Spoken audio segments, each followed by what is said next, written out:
Big Red Money Pit Garage. Today, me and my brother are pulling the fuel tank and doing the fuel pump on this 97 Tahoe. And surprise, it's nasty. All right, so we're gonna do this one a little differently. We didn't get any filming of us taking the fuel tank down. So what my brother and I did is we put it on the jack stands under the rear axles, the rear axle with 2 jack stands and then 2 in the front.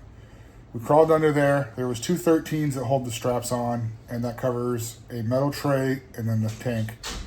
And then the front, it sits on a cross member, and in the back, it's held in with that strap and the 2 rubber hoses that are pretty solid on mine. I'm gonna see about replacing them. So what I'll do is when we put it back together, I'll do a better job of showing that process for part 2. But in part 1, enjoy. We just kind of started with the fuel tank coming out. And in part 2, I'll put the fuel pump together in the tank and the tank in the Tahoe. I won't be able to start it because we still don't have the motor in. A lot of other stuff, and the front end's all still torn apart. So just figured I had the part and I wanted to get to it while I had some daylight. So hopefully you like part 1, but please like and subscribe. Let me know what you want to see in part 2 and 3. Thanks. So sitting behind me is the fuel tank. We got it out. It really is just the 2 bolts for the straps and the filler neck and breather hose off the back. Once those are off, it just comes out, with the floor jack underneath it, because we're sitting on jack stands. This is at least halfway full of really bad gas that's siphoning out right now. I'll show you that here in a couple minutes.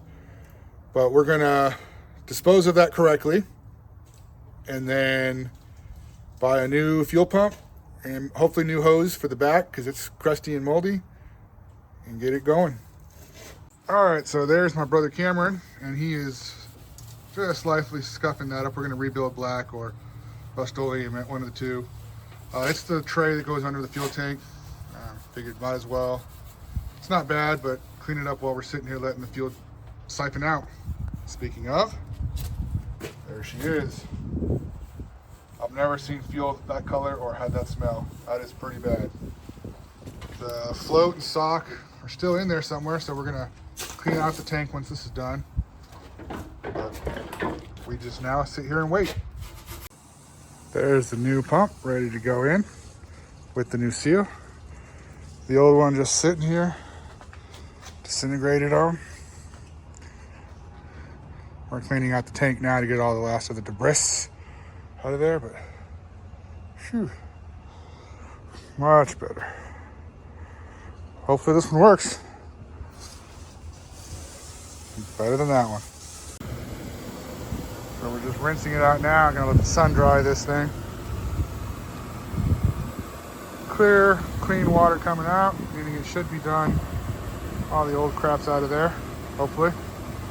At least as good as we can get it. Hopefully you enjoyed that short video for part 1. Like I said, part 2 is coming with the reinstallation of everything, and I'll show you what tools I use, things like that. So thanks for watching part 1. Please stay tuned for part 2.